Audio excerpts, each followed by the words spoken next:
Bonjour les amateurs. Bonjour les amateurs. Alors comme chaque semaine on se retrouve pour vous présenter notre nouvelle allocation de la semaine et la direction l'Italie et plus précisément dans la Valpolicella avec l'un des domaines phares de la région et même de toute l'Italie, ce qui s'appelle Quintarelli. C'est vraiment l'une des grandes stars, beaucoup de grands vignerons sont passés par là et on a eu la chance d'interviewer le petit-fils donc de Giuseppe Quintarelli. Constance, si tu peux nous en dire un peu plus? Oui, exactement. Donc, ce qu'il a pu nous dire, c'est que il est au cœur de cette appellation très prestigieuse du nord de l'Italie que vous connaissez certainement. Et ils ont eu un superbe héritage de leur grand-père, c'est-à-dire 12 hectares de vignes.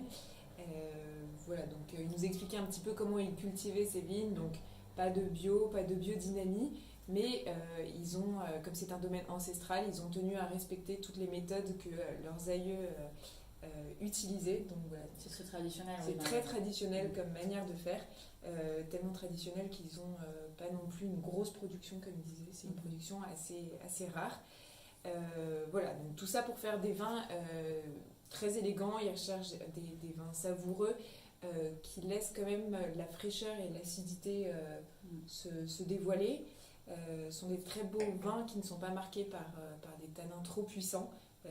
Et c'est exactement ce qu'on a pu goûter avec cette première cuvée. Ouais, c'est exactement. Donc c'est la cuvée Primo Fiore 2016.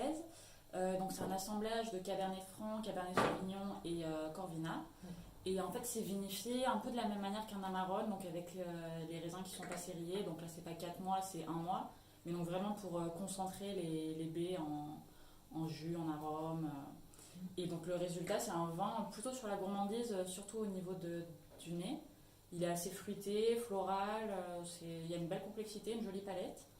Et en bouche, c'est quand même un vin très généreux, assez riche, avec des tanins très fins, assez nombreux, Oui, mais fins. ils sont bien fondus, Voilà. mais on sent qu'il y a une belle structure quand même. Et il y a une acidité bien présente qui équilibre parfaitement. Voilà.